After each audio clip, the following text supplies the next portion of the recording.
Welcome back to the Greater Joy Podcast. I'm Erin. And I'm Jordin.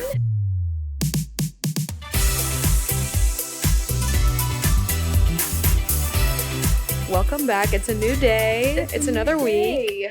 It's a big time for me because it's summer now for me. So I am a different person. The last few episodes we filmed like at wee hours and brain rot was happening. Yes. I genuinely was not like a conscious person. I was like, if you took a hermit crab out of a shell and like made it be able to speak, but just like still had hermit crab intelligence is what I was coming here with. Okay. I thought hermit crabs were smart. Definitely not. Oh, they're dumb? I don't know. Don't they do that thing where they like, when they like are changing shells, they like line up from biggest to smallest and they all are like, on the count of 3.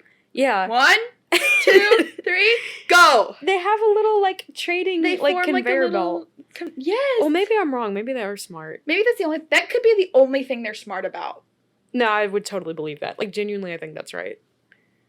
No, like I'm saying, like that could be the only thing that they're good at. Yeah, no, I agree. Yeah. Okay. Good to know. Yeah. Good to know. Well, today is what? Friday? I still don't know that. Today's Friday. It's the first time in like, usually we always film on Fridays, and it's the first time in like 20 months, I feel like, that we've like actually filmed on a Friday when the sun's still out. Yes. Like on my calendar, I have it like as like a weekly thing that we film on Fridays at like 3 p.m. or whatever. Yeah. And that has not been true since the beginning of this podcast. No. I think the first like 3 or 4 episodes that was like a solid set thing. Yeah. And then it was like we filmed one with our Sam. I was gonna say with our guest, but it was Sam. That was like on a Saturday or something, I think. And then after that, it was just like everything got busy, so it was like Sunday night, Monday night. Like we were just pushing it back further and further. Yes. But we still made it happen, baby. Oh yeah. This podcast is gonna happen whether you like it or not. Yeah. Richard, our number one hater, I'm looking at you.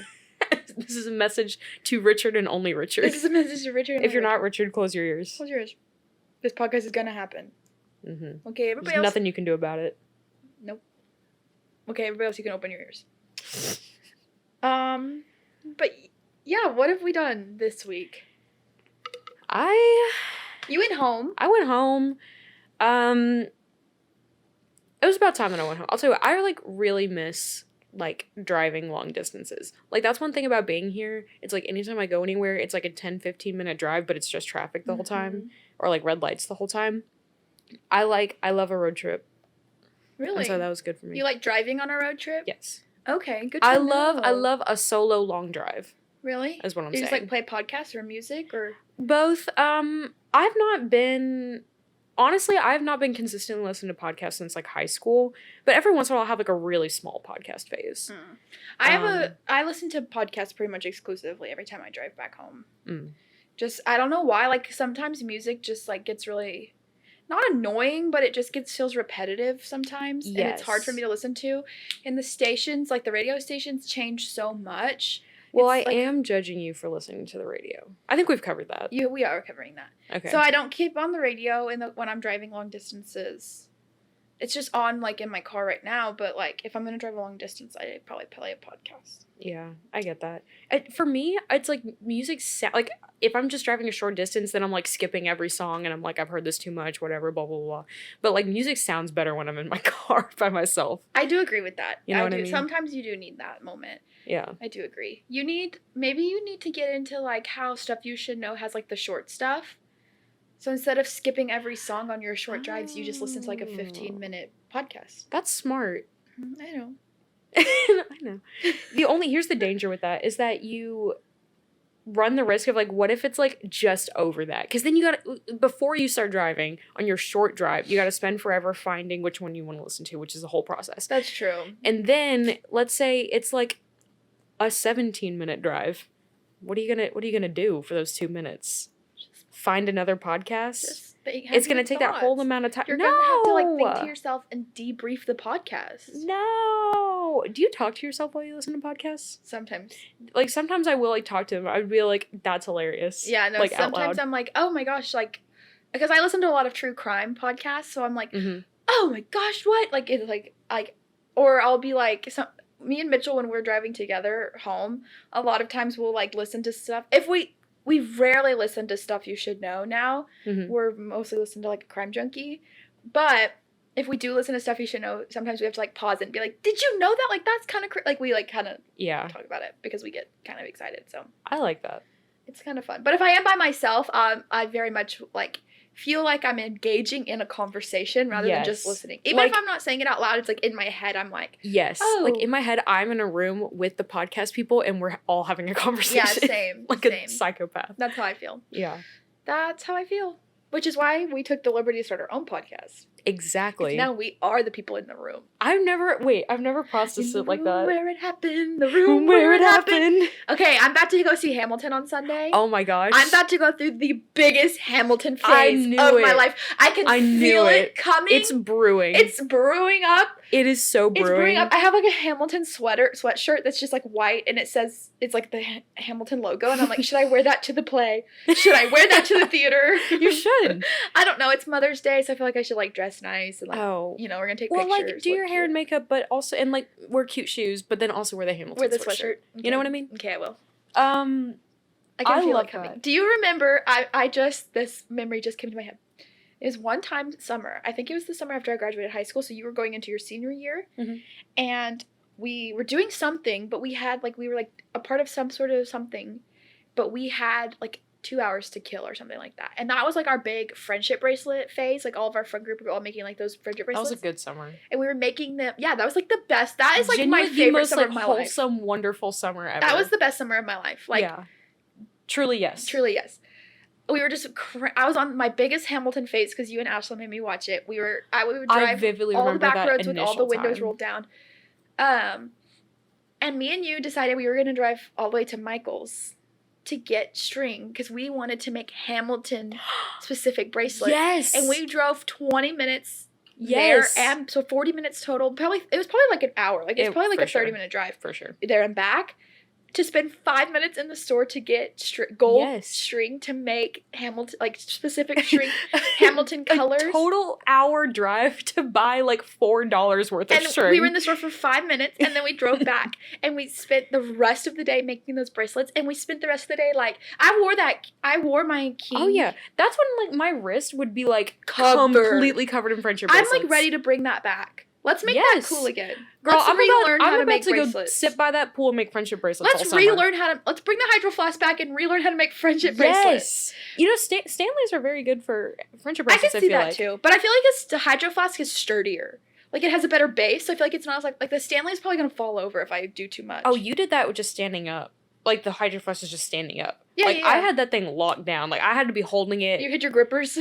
Yeah. The grippers were gripping. That's funny. Because I was like, I think I do this with like every craft, like crochet and like friendship bracelets and stuff like that. But like my tension is way too tight on everything. But that's probably really good for like a friendship bracelet because it makes it really clean. Yes, like, mine were skinny and they were good, solid. But yeah, I want to bring that. I'm like, okay, we're going to the store today.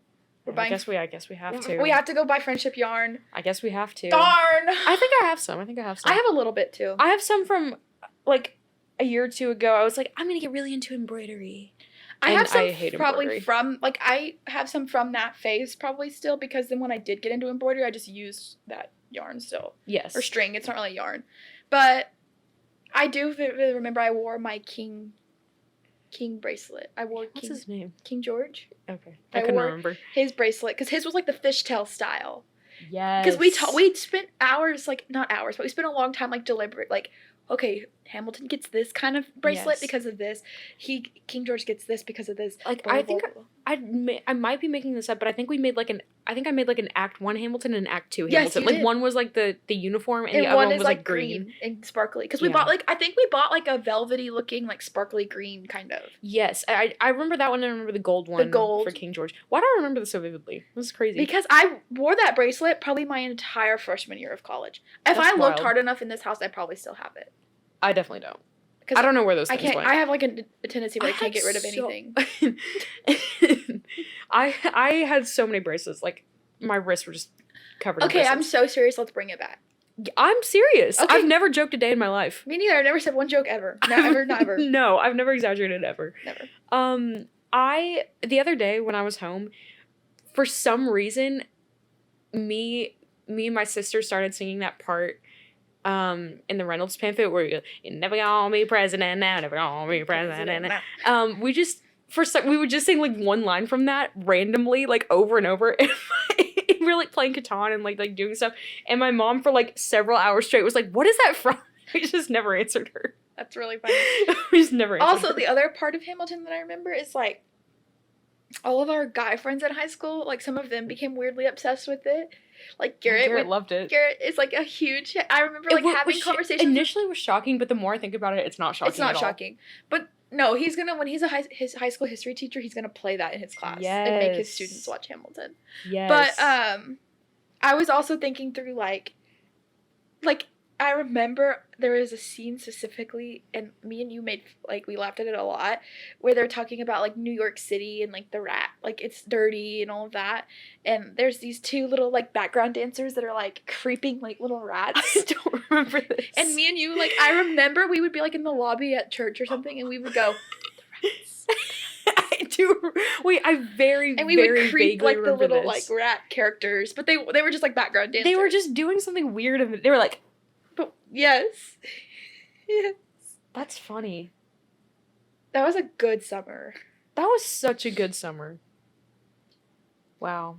That's like the best. We spent I spent more time probably in the Sonic parking lot than at my own house that summer. Yeah. Was that post-COVID summer? That was right after I graduated, so it was like COVID-ish. Oh, so yeah. Like not really. Not really. Okay. Because that was the summer that I graduated high school. Yes. Because it kicked off. Because my birthday was in April, and everything had been on lockdown, and so then I think that was like my birthday was when everybody was like, okay, we're gonna hang out, we're over this. Yeah. And then after that, like we had the big graduation, and like everybody came over and we hung out then too. Because that is the summer that I associate with sitting in a parking lot. Yes, and being outside, because we just spent so much time outside. Yeah. Like that was also a good summer. All you could do, and it was a great summer. Remember like it not like being hot. Like typically it's like miserable. Well, I think it's because we weren't busy. We very specifically were not busy at the beginning of the summer, and so the majority of the hanging out was at the beginning of the summer. Maybe that's true. And then by the end of summer, it was like I was going to college. I don't really remember a lot. Yeah. Towards the end, I just remember like May to like beginning of middle of July. Yes. And it was a good time. Yeah. It was a really good time. Yeah. But anyway, that was the Tiger King era. That was the Tiger King era. And that was the era that during, like, when everybody was in lockdown, we all started streaks with each other, and we would send, like, the dumb streaks every morning. I had, like, a whole setup I would do. Like, I had to think of themes. Yours were, like, gorgeous. And I edited Picasso. them. I was being a graphic designer before I decided to be a graphic designer. That's where it started. Sending Snapchat streaks for me is where my graphic design started. Yeah. No, I vividly remember the first time I, like, hung out with people, I stopped sending Snapchat streaks, and I never started. I think I deleted Snapchat after that. But I saved a lot of the cool streaks I was proud of. So, like, every year, like, they pop up. Like, there was one, like, a Tiger King one, because my mom, being a Glenrose Tiger as the mascot and a kindergarten teacher, just has like 3 massive, like almost life-size tiger stuffed animals in our garage. And I remember that. And I like posed with them, and I like had this like cane, and I was like, I'm Tiger King. So good. And like, I have that one that pops up a lot, which is really funny. But it was a good time. I feel like I'm in the mood to watch Tiger King and make friendship bracelets right now. Yes. Okay, let's do it. I'm so down. Okay, we'll do it. This is wonderful. Yeah. That sounds really good. And Ashlyn's going to be in town, so we can make her do it with us. I'm so excited. I'm so excited. It's the best. It's summer. It is summer. It is. I'm going to lose my marbles. I have been in, like, such a crochet phase lately. Did you watch... You said it's summer, you need to watch High School Musical, too. Yeah, but, like, summer's already started. That was, like, a mood that I was in, like, as summer was starting. So but now it it's not starting. It has started. And so I can't watch... High School Musical 2 is, like, during summer. I know, but the beginning. I'm talking about, like, the beginning of it when they're, like, it's summertime. We'll just skip it. Oh, wait, no, that is what's the time. Here's the thing. No, High School Musical 2 is the exact time you're in, because our friends just graduated. Yes. Like, school's just letting out. Your sisters and mom are still in school. That is true. Like, it's the time to watch it is now. That is true. Maybe we should watch High School Musical too. We have a lot here's of the things thing. we need to watch. I'm always in the mood to watch High School Musical too. Don't get it twisted. I'm just not like dying to watch it right now. You would watch it, but like not really. I'm not gonna like You're in the fight mood. to watch it, but if someone suggested it, I would be like, I feel agree, like you're right. constantly in the mood to just have High School Musical on the TV. It doesn't mean Yes. you're watching it, but it's on your TV. I would like to have High School Musical 2 on in the background. That's a good thing. Yeah. I like having musicals on in the background because it's like you're just like listening to the soundtrack, but better because it's the musical, not just choppy video songs. Yeah. We need to watch Fiddler on the Roof too. We do. The Papa. It's It's so good. I want to watch it. It's so good. There's so much stuff we gotta watch. I did make a list of movies Oh yeah? and just things I need to watch this summer. What's on there? Let me find it. There it is. So I've got Mamma Mia 1 and 2, Grown Ups 1 and 2, Okay. all of the Star Wars, Okay. The Velocipaster, which I checked that one off because we watched Did that. we not just watch that? Yeah, okay, I checked it off. we I checked did. it off. Mitchell put Water Horse on here. What is that? I'm not really sure, but that was Mitchell's. That doesn't exist. The Proposal, Transformers 2. Mitchell put that on there. I've not watched any Transformers The Other movies. Woman, Grumpy Old Men 1 and 2. Aaron, Never heard of that. Grumpy Old Men. Me? It's going to be your movie. Okay. I'll watch it. No, we have to watch it together. Okay. We'll watch it. It's going to be your movie. It's gonna take us all summer to get through all the That's stuff that we I know. said that we need to watch. Sound of Music, Fiddler on the Roof, Top Gun 2, and Hamilton. Okay. That's my goal for Have this you summer. not watched any of these movies? No, I've seen them. I just, Okay. like, those are, like, the movies that I want to get through this summer because it's been a while and I appreciate them. Yeah. So I just want, like, those That's good. to be, like, my summer movies. I am so down for that. Okay. I love that. I don't really have. I think stuff that I want to watch this summer is like all the stuff that we've discussed, and also I like have to finish Breaking Bad because I've been trying to watch it for so many years. So many years. You've been on that one for a while. and I just have to finish it. I'm just bad at watching shows. I'm just bad at watching TV. That shocks me a little bit. I feel like No. I'm good at watching the same show over and over and over and over and over you're again. bad at watching new TV. I'm very bad about watching, even if I love it. Even if I'm like, I love the show, Really? I'm like really into it. If I don't watch it basically all in one sitting, then I can't get through it. Oh. Like I'm good at binging things and not much else. Okay. I think that's just my life in general. I'm good at doing exactly one thing at a time. And that's TV or not. Yeah. I like that. That's why I don't sleep during the school year, because like I gotta like that's just another thing that I gotta worry about. You know what I mean? Is watching TV? No, not watching TV. Like if I'm trying to focus on schoolwork, then I can't focus on like sleeping. You know what I mean? Oh, like that's like goes into that one thing at a time kind Yes. of mindset. Like I literally, there's only space in my brain for exactly one thing at a time. Okay. Yeah.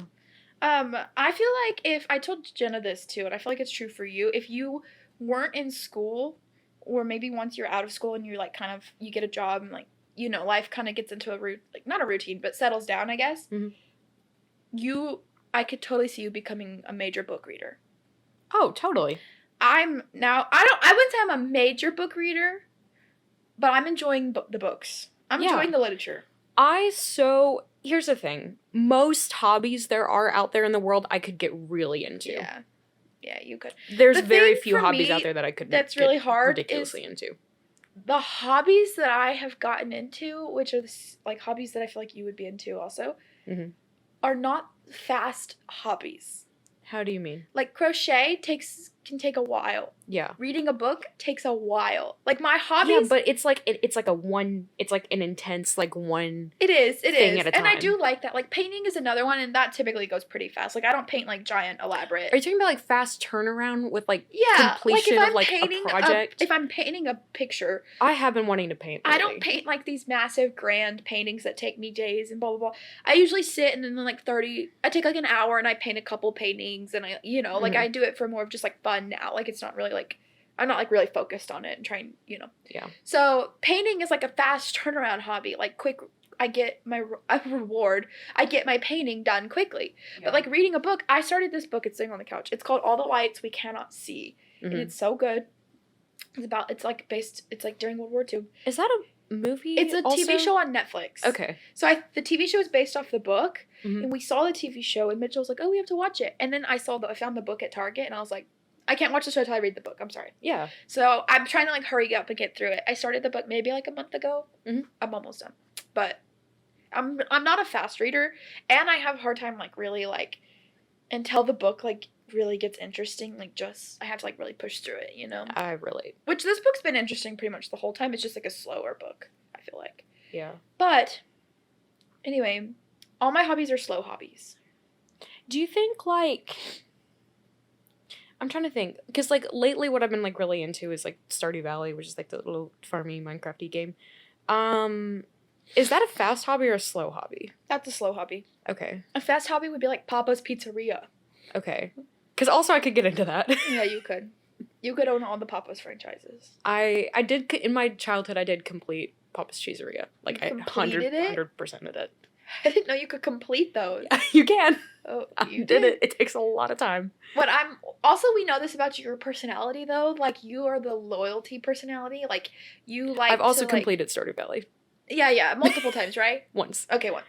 But, like, you're the type that, like, your personality, when we did that personality test, like, you are, like, you're a loyalist, kind of. Like, you pick your people, and, like, those are your people kind of thing. And so, like, I can see, like, that same kind of mindset with, like, games. Like, you're not going to hop around, or, like, hobbies. You're not going to hop around, and, like, you want something that, like, you can commit to for a long time. Like, I'm not a big, like, I don't really play video games. I just play Stardew Valley. Yeah. And Papa's Cheeseria. And Overcooked. And Overcooked. Yeah. That's a fast turnaround hobby. Yeah, that is. But, anyway. Anything else before we... Oh, I don't know. How long have we been... I'm not sure how long we've been going. No, I have no concept of time right now. Me neither. Also, look at this. What? My mic has been broken. Can I? Yours is twisted on. Don't unplug it. Okay. It'll stop recording you. Ah, okay. No, mine has been broken because it like stripped the screw in here. Oh no. But if you would prefer to hold your mic, we can take it out of there. I don't know if I would. Podcast. I think I want to hold it, but I think as soon as I did, I would be like, okay, I'm over this. Yeah. It's kind of fun to hold it. It seems very fun to hold it. It's just that I would accidentally not hold it close to my face at all. You know what I mean? Well, Mitchell said if we put it too close to our face, that's bad. Yeah, I don't trust myself to. I want to put it at an appropriate distance. I want to put it like right here. No, the temptation it has for me to not literally stick my face in this microphone every time. Same. Like I want to be like, I'm not gonna do it, but I just fully want to stick my face in this microphone. The good news for both of us is that we use the same mics every episode. Like we're not like switching. Like that mic is always on that side, and this mic is always on this side. Yeah. So the good news is like if you do put it in your mouth, like we're not gonna like both put each other's mics in our mouth. You're only putting your mic in your mouth. That's good at least. Yeah. If that makes you feel any better. I guess it does. But, okay. Well, I guess we can start to wrap up for today. Let's do it. But I have been doing this like devotional on like anxiety and just like racing thoughts and that kind of stuff. And so I just wanted to read some of what it said on here. Real quick, but it has like it talks a lot about like we all have anxieties, we all have these thoughts, and like one of the statistics it said was studies show that about 97% of the things we worry about have no grounding in the reality that will eventually unfold. So like 97% of the things that we think about are probably never like worry about are never going to happen. Yeah, probably. I believe that. And it's just like it like goes into say that yeah, we still all face anxieties and they all feel really real and valid, and like it feels like our fears are completely like logical and are valid, right? Mm-hmm. And like a lot of times like I can catch myself like I just spiral and I think about like dumb stuff, and then like the spiral makes me jump into other things and other stuff. Yeah. And so then I was reading on, and what it said, this is the part that I love that I'm quoting directly from here. It says, "But the awesome, soul-freeing truth is this. God knows every one of those facts. He understands our worries, and he knows in everything about them. He doesn't dismiss our anxiety, and in fact, his word says that he perceives our thoughts from far," which that's like the verse that we talked about in our last podcast. Mm-hmm. And then it says this, "If he didn't value our thoughts, he wouldn't pay such tender attention to them. If he didn't care about our concerns, he wouldn't incline his ear towards our cries. If he didn't regard our emotions as important, he wouldn't invite us to cast our anxieties on him.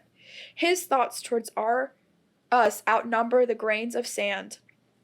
He is our ever-present help in the midst of our troubles, and he reminds us that we are more than conquerors through him.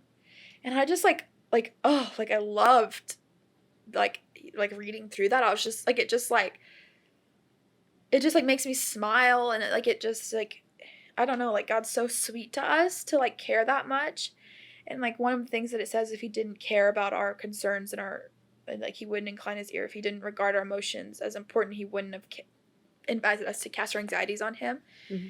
And part of this, I'm reading like another book about like untangling your emotions, and like some of the stuff that this book talks about is just saying like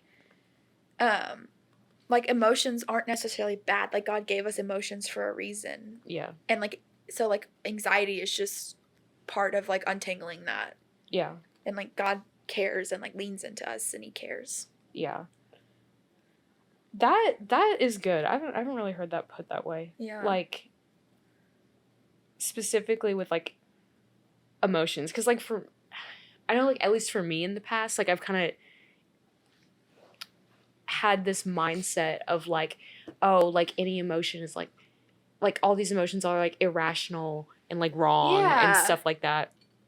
And a lot of times your emotions are irrational, but like so many things in life, like God gave us all of these like big and complex emotions for a reason. Yeah. And a lot of times that is, I don't know if this is the right way to put it, but like corrupted or like perverted by like the world and like our own sin. Mm. But they're not inherently bad. You know what I mean? Yeah, and that's like the whole point of this book that I'm reading. It's really good. It's by Jeannie Allen. It's literally called Untangle Your Emotions. Yeah. And that's like the whole point is like our emotions aren't inherently bad. Yeah. It's just that the world is broken and we have the wrong coping mechanisms with our emotions, and that we don't know how to handle them correctly. Mm-hmm. And so then kind of like that kind of then can lead into anxiety being worse. Yeah. Not knowing how to like format those emotions. And so it's good. And something else that I just love to think about too, just that I've kind of been processing through all of this, is like so many of the best moments in life were so good because your emotions in that moment. Yeah. Like you wouldn't have these mountaintop amazing moments if we didn't have emotions. Yeah. And so, yeah, I like it. Yeah, that is good. That's a very, very good reminder. Well, everybody, welcome to our podcast back. Yep. Well, it's actually the ending as we wrap up our podcast here. We can't get through a single episode without some sort of audio failure. One day we'll record an episode without technical difficulties. One day we will. I do believe that to be true. That day is simply not today, but that's okay. I do believe that to be true. So we're gonna... Grace abounds for podcast mics. It does. Grace abounds.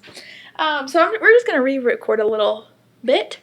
So thank you for having patience with us. But we were talking about our devotional today. Mm-hmm. And we're talking about anxiety and emotions. And I read this part of this devotional. And basically it just says that, talking about anxiety and all of that, it says studies show that about 97% of the things that we worry about have no grounding in the reality that will eventually unfold. So like 97% of the things you think about on a daily basis are probably never going to happen. Which is like crazy because I think about a lot of things.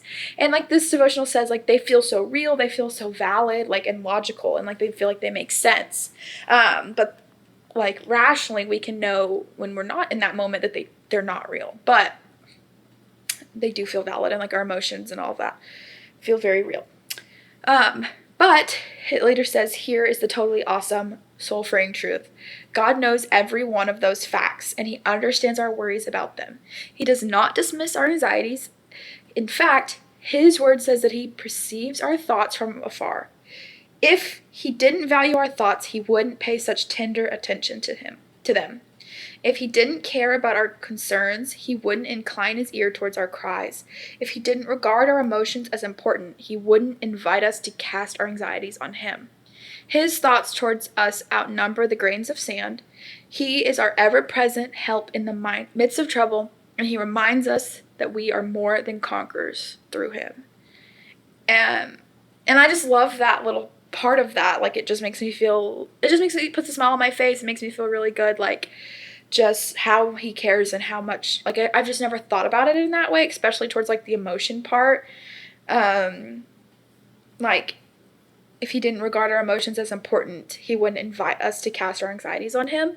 And I was saying, like, I'm also reading this book called Untangle Your Emotions, and it's just about, like, emotions and anxiety and how they kind of go together. And, like, it's just about, like, how we don't necessarily cope with our emotions in the right way, which can make our anxieties worse and, like, can make anxieties feel stronger. But then also how God designed emotions to be important and designed emotions for a reason. Like, we have these emotions to feel things for a reason, too. Yeah. So. Like, I was talking about this earlier, but, like, there's definitely been, like, times in my life, and I'll, like, often, like, fall into thinking this, that, like, any, like, you know, like, extreme or, like, negative emotion like that is, like, inherently bad, and that's just, like, not the case. Mm-hmm. Like, God, like, created, like,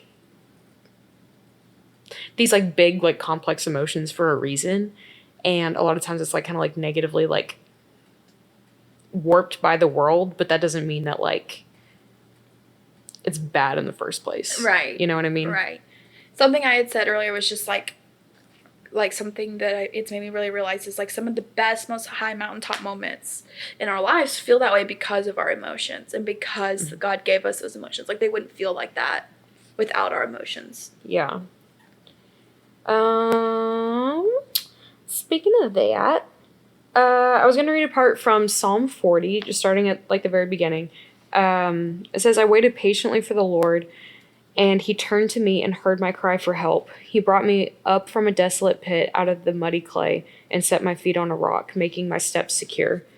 He put a new song in my mouth, a hymn of praise to our God. Many will see and fear, and they will trust in the Lord. How happy is anyone who has put his trust in the Lord and has not turned to the proud or to those who run after lies. Lord, my God, you have done many things. Your wondrous works and your plans for us, none can compare with you. If I were to report and speak of them, they are more than can be told." But yeah. Yeah, that's just good.